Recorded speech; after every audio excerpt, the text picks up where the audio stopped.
ঈদের স্ত্রী সন্তানের জন্য মাংস জোগাড় করতে না পেরে আত্মহত্যা করেছেন এক স্বামী। লিখন আত্মহত্যা করেছে বলে স্বজনদের খবর দেয় প্রেমিকা প্রিয়ন্তী। হাজতে আত্মহত্যা করেছেন মোহাম্মদ জুয়েল নামে এক আসামি। অবিবাহিত রনি নিজের ইস্যুকৃত পিস্তল দিয়ে আত্মহত্যা করেন বলে প্রাথমিকভাবে জানিয়েছে পুলিশ। 2 শিশু সন্তানকে খাবারের সাথে বিষ প্রয়োগে হত্যার পর মা সালমা বেগম আত্মহত্যা করেছেন। এমন আত্মহত্যার খবর অনেক শুনেছেন, কিন্তু রোবট আত্মহত্যা করেছে এমন খবর কি কখনো শুনেছেন? অবিশ্বাস্য মনে হলেও সত্যি তাই হয়েছে। এবার আত্মহত্যা করেছে এক রোবট। কোথায় ঘটলো এমন ঘটনা, সেই খবরই জানাবো আজকের ভিডিওতে। আশা করি পুরো ভিডিও জুড়ে আমাদের সাথেই থাকবেন। দক্ষিণ কোরিয়ার গুমি সিটি কাউন্সিলে সিভিল সার্ভেন্ট অর্থাৎ সরকারি কর্মী হিসেবে কাজ করত ওই রোবট, কিন্তু অতিরিক্ত কাজের চাপে আত্মহত্যা করে সে। গত 27 জুন বৃহস্পতিবার বিকাল 4টা নাগাদ রোবটের আত্মহত্যা বলে গণ্য করা হচ্ছে এই ঘটনাকে। রোবট সুপারভাইজার নামক ওই যন্ত্রমানবকে কাউন্সিল বিল্ডিংয়ের সিঁড়ির মাঝে পড়ে থাকতে দেখা যায়। একই জায়গায় বারবার গোলচক্কর খাচ্ছিল ওই রোবটটি। এই আচরণ দেখেই সন্দেহ হয় কিভাবে ওই রোবট পড়ে গেল তা এখনো জানা যায়নি।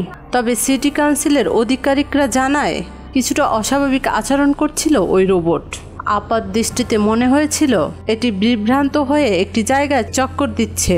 এটি একটি সিঁড়ি ধরে 6.5 ফুট উপরে ওঠে এবং সেখান থেকে লাফ দিয়ে আত্মহত্যা করে। অতিরিক্ত কাজের চাপই আত্মহত্যা করেছে রোবটটি। ঘটনাটি দেশটির সাধারণ মানুষের মনেও দাগ কেটেছে।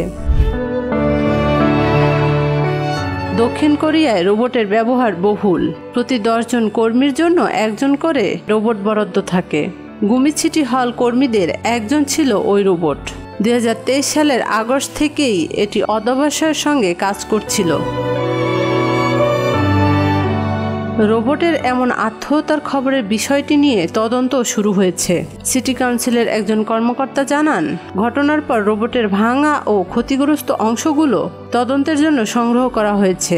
ক্যালিফোর্নিয়া ভিত্তিক স্টার্টআপ বিয়ার রোবোটিক্স দ্বারা নির্মিত ওই রোবটটি গুমি শহরের প্রথম রোবট কর্মী ছিল। এটি লিফট ব্যবহার করে এক মেঝে থেকে অন্য মেঝেতে যাতায়াত করতে পারত। অন্যান্য রোবটের বিপরীতে তার এই বিশেষ ক্ষমতাটি সিটি কাউন্সিলের জন্য খুবই উপকারী ছিল। এটি প্রতিদিন সকাল 9টা থেকে সন্ধ্যা 6টা পর্যন্ত টানা কাজ করে যেত। এমনকি একজন মানুষ কর্মচারীর মতোই এটিকে নিজস্ব নাগরিক সেবা কর্মকর্তার পরিচয়পত্র দেওয়া হয়েছিল। ঘটনাটির পর নির্মাতা প্রতিষ্ঠান বিয়ার রোবোটিক্স ভবিষ্যতে এ ধরনের ঘটনা প্রতিরোধ করতে সিটি কাউন্সিলের কাজে সহায়তা করছে।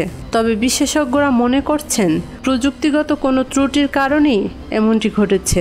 তারা বিশ্বাস করেন এটি একটি নেভিগেশন ত্রুটি ছিল। সেন্সরের ব্যর্থতা বা প্রোগ্রামিং বাগের কারণে এমনটা হতে পারে।